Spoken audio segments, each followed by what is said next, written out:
ಎಲ್ರಿಗೂ ನಮಸ್ಕಾರ. ನಾನು ಯಾರು ಅಂತ ನಿಮ್ಮೆಲ್ಲರಿಗೂ ಗೊತ್ತಿದೆ. ಚಿತ್ರನಟಿ, ರಂಗಭೂಮಿ, ದೂರದರ್ಶನ ಕಲಾವಿದೆ. ಯಾಕಪ್ಪ ಈ ಅಮ್ಮ ಬಂದು ಇವತ್ತು ಹಿಂಗೆ ಮಾತಾಡ್ತಾ ಇದ್ದಾರೆ ಅಂತ ನೀವು ತಿಳ್ಕೊಂಡಿದ್ದೀರಾ?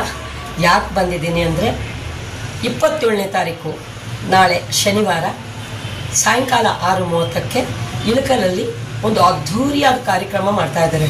ಅದು ಎಂಥ ಅದ್ಧೂರಿ ಕಾರ್ಯಕ್ರಮ ಅಂದರೆ ನಿಜವಾಗ್ಲೂ ನಾವ್ಯಾರು ಊಹಿಸೋಕೆ ಸಾಧ್ಯ ಇಲ್ಲ.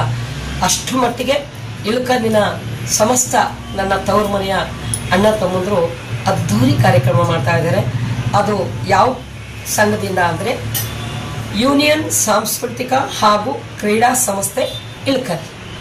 ಇವರು 75 ವಸಂತಗಳನ್ನು ಪೂರೈಸುವಂತಹ ಮಾತೃಶ್ರೀ ಸ್ವರೂಪಿಣಿಯರಿಗೆ ಹಾಗೂ ಸಮಾಜದಲ್ಲಿ ವಿವಿಧ ಕಡೆ ತಮ್ಮ ಸೇವೆಯನ್ನು ಸಲ್ಲಿಸಿರುವ ಗಣ್ಯಮಾನ್ಯರಿಗೆ ಗೌರವಾನ್ವಿತ ಸನ್ಮಾನವನ್ನು ಏರ್ಪಡಿಸಿದ್ದಾರೆ. ಅದಕ್ಕೆ ನನ್ನನ್ನು ಕೂಡ ಸೆಲೆಕ್ಟ್ ಮಾಡಿದ್ದಾರೆ. ಹಾಗೆ ಮಂಜಮ್ಮ ಜೋಗತಿ ಪದ್ಮಶ್ರೀ ಪುರಸ್ಕೃತರು, ಅವರನ್ನು ಕೂಡ ಅಲ್ಲಿಗೆ ಆಹ್ವಾನಿಸಿದ್ದಾರೆ. ಇಷ್ಟೇ ಅಲ್ಲ, ಇನ್ನೂ ಮನೋರಂಜನಾ ಕಾರ್ಯಕ್ರಮಗಳು ಬಹಳ ಇದೆ. ಮನೋರಂಜನಾ ಕಾರ್ಯಕ್ರಮ, ವಾದ್ಯಗೋಷ್ಠಿ ಇದೆ, ಮತ್ತೆ ಎಂಟರ್ಟೈನ್ಮೆಂಟ್ಗಳಿದೆ. ಆ ವಾದ್ಯಗೋಷ್ಠಿಯಲ್ಲಿ ನಾನು ಹಾಡಕ್ಕೆ ಬರ್ತಾ ಇದ್ದೀನಿ. ನೀವೆಲ್ಲ ಬರ್ತಿರಲ್ಲ ಕಾರ್ಯಕ್ರಮ ನೋಡೋಕ್ಕೆ. ಗಂಡು ಮೆಟ್ಟಿನ ನಾಡು ಇಳಕಲ್ ಎಂದು ಪ್ರಸಿದ್ಧವಾಗಿರುವ ಗ್ರಾನ್ಯೂಟ್ಸ್ ಇರ್ಬೋದು, ಸ್ಯಾರಿಗಳಿಗೆ ಇಳಕಲ್ ಸ್ಯಾರಿ ಅಂದರೆ ರಾಜ್ಯಾದ್ಯಂತ ಮನೆ ಮಾತಾಗಿದೆ. ಅಂತ ಊರಲ್ಲಿ ಇಂತಹ ಕಾರ್ಯಕ್ರಮಗಳನ್ನು ಹಮ್ಮಿಕೊಂಡಿದ್ದಾರೆ. ನೀವೆಲ್ಲ ಆ ಕಾರ್ಯಕ್ರಮಕ್ಕೆ ಖಂಡಿತ ಬರಬೇಕು. ಸ್ಥಳ ಎಲ್ಲಿ ಅಂತ ಹೇಳಿದ್ರೆ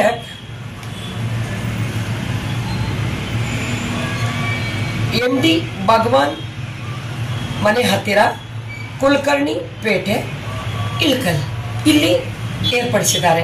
ಈ ಕಾರ್ಯಕ್ರಮಕ್ಕೆ ಇಳಕಲ್ಲಿನ ಸುತ್ತಮುತ್ತಲಿನ ಸಮಸ್ತ ತಂದೆ ತಾಯಿ ಸ್ವರೂಪರಾದ ನೀವೆಲ್ಲ ಬಂದು ಈ ಕಾರ್ಯಕ್ರಮವನ್ನು ವೀಕ್ಷಿಸಿ ಕಾರ್ಯಕ್ರಮ ಯಶಸ್ಸಾಗೋ ಹಾಗೆ ನೀವೆಲ್ಲ ಮಾಡ್ತೀರಾ ಅಲ್ವಾ?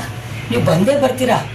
ಯಾಕೆ ಅಂದರೆ ನೇರವಾದಿ ಲೋಕ ವಿರೋಧಿ ಅಂತೆ ನೇರವಾಗಿ ಮಾತಾಡುವಂಥ ನನ್ನ ಸಹೋದರ ಅಲ್ಲಿ ಒಬ್ಬ ಅಣ್ಣ ಇದ್ದಾರೆ.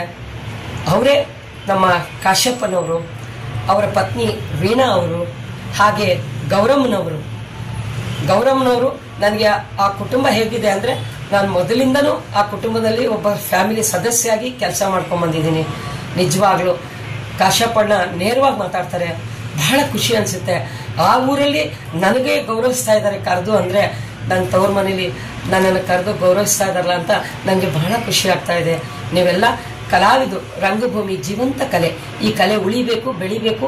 ಸಂಸ್ಕೃತಿ ನಾಡಲ್ಲಿ ಪ್ರತಿಯೊಂದು ಉಳಿಬೇಕು ಅನ್ನೋದಕ್ಕೆ ಪ್ರತಿಯೊಬ್ಬರಿಗೂ ದಸರಾ ಹಬ್ಬದ ಶುಭಾಶಯಗಳನ್ನು ಕೋರ್ತಾ ಬನ್ನಿಯನ್ನು ತಗೊಂಡು ಬಂಗಾರದಂಗೆ ಎಲ್ಲರೂ ನಗನಗ್ತಾ ಇರೋಣ ಅಂತ ಹೇಳಿ ಆ ಚಾಮುಂಡಿ ತಾಯಿನ ನಾನು ಪ್ರಾರ್ಥಿಸಿ, ಎಲ್ಲರೂ ಸರ್ವೇ ಜನ ಸುಖಿನೋ ಭವಂತು, ಲೋಕ ಸಮಸ್ತ ಸುಖಿನೋ ಭವಂತು, ಸನ್ಮಂಗಲಾನಿ ಭವಂತು. ಪ್ರತಿಯೊಬ್ಬರು ಕಾರ್ಯಕ್ರಮಕ್ಕೆ ಬಂದೇ ಬರಬೇಕು. ಬರ್ತಿರಲ್ಲ? ನಾನು ಬರ್ತಾ ಇದ್ದೀನಿ, ನೀವು ಬರ್ತೀರಾ ಖಂಡಿತ. ನಮಸ್ತೆ.